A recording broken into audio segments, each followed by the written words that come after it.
ఆవు పులి కథ. ఒక ఊళ్ళో ఒక ఆవు ఉండేది. అది అందరితో చాలా మంచిగా కలహించుకోకుండా యజమాని మెప్పినట్లు నడుచుంటూ సాధుజంతువుగా నమ్మకంగా ఉండేది. ఒకరోజు అది అడవిలో మేతమేస్తుండగా బాగా ఆకలితో అటు వచ్చిన పులి కంటబడింది. పులి ఎంతో అందంగా బలంగా నిగనిగలాడుతున్న ఆవు చూడగానే అప్పటివరకు ఆపుకున్న ఆకలి ఒక్కసారిగా విజృంభించి ఆవుపైకి దూకబోయింది. ఇది గమనించిన ఆవు, ఆగు ఆగు పులిరాజా, నేను చెప్పే మాటలు కొంచెం ఆలకించు. నాకు ఇంటివద్ద చంటి దూడ ఉంది. అది ఇంకా లోకం గురించి పూర్తిగా తెలుసుకోలేదు. నేను ఈ పూటదాని ఆకలైనా తీర్చలేదు.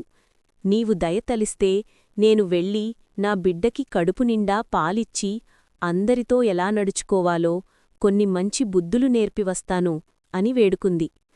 ఆవు మాటలకు పులి ఫక్కున నవ్వింది. ఓహో, ఎంత నమ్మకంగా పలుకుతున్నావు. చేతికి దొరికిన ఆహారాన్ని వదలడానికి నేనేమన్నా పిచ్చిదాన్నా? చాలా ఆకలిమీదున్నాను.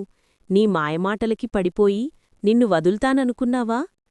అయ్యో పులిరాజా, నన్ను నమ్ము, నేనెప్పుడూ అసత్యమాడలేదు. నువ్వు దయతలిస్తే వెళ్ళి నా బిడ్డకి కడుపునిండా పాలిచ్చి వస్తాను. నిన్ను మోసగించి నేను బ్రతకగలనా? అయినా ఆ అసత్యపు జీవితం నాకేలా? ఆకలితో అలమటిస్తున్న నీకు ఆకలి తీర్చడం కన్నా పుణ్యకార్యముందా? నన్ను నమ్ము. పులి ఆవు మాటలకు నవ్వి, సరే వెళ్ళుకాని మళ్ళీ తిరిగి రాకపోయావో, ఈరోజు కాకపోయినా మరునాడు నువ్వు నాకు చిక్కకపోవు. అప్పుడు చెప్తా నీ సంగతి అంది. అంత మాటలకే సంతోషించిన ఆవు ఆగమేఘాలమీద ఇల్లు చేరుకుని తన బిడ్డకి కడుపునిండా పాలిచ్చి, బిడ్డా, ఇదే నా ఆఖరిచూపు. మంచిదానిగా మసులుకో. బుద్ధిమంతురాలిగా యజమానికి సహకరించు. తోటివారితో సఖ్యంగా ఉండు. గొడవలద్దు. జీవితంలో ఎప్పుడూ అబద్ధమాడరాదు. సత్యాన్నే పలుకు. అది నీకు మేలుచేస్తుంది. అందరిలోకి మంచిదానివిగా పేరు తెచ్చుకో. జీవితాన్ని సార్థకం చేసుకో అని మంచి బుద్ధులు చెప్పి సెలవు తీసుకుని అడవికి బయలుదేరింది. అడవిలో ఆవు రాకకోసం అసహనంగా ఎదురుచూస్తున్న పులి దూరంగా ఆవురావడం కనిపించి ఆశ్చర్యపోయింది. ఆహా, ఈ ఆవు ఎంత నమ్మకమైనది! అన్నమాట ప్రకారం నాకు ఆహారంగా అవటానికి తిరిగి వస్తుంది.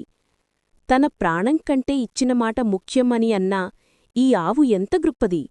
ఇలాంటి సత్యవంతురాలుని చంపితే నాకు పాపం తప్పదు అనుకుంది. ఆవు దగ్గరికి రాగానే, ఓ మహోత్తమురాలా, నువ్వు ఎంత సత్యవంతురాలివి!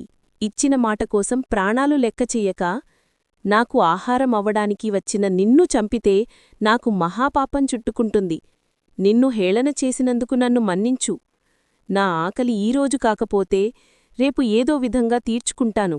నువ్వు ఇంటికి పోయి నీ బిడ్డతో హాయిగా జీవించు అంది. ఆవు సంతోషంతో ఇంటికి చేరి తన బిడ్డతో కలకాలం హాయిగా జీవించింది. ఈ కథలోని నీతి: ప్రతిఫలం దక్కుతుంది, చెప్పిన మాటకు కట్టుబడి ఉంటే.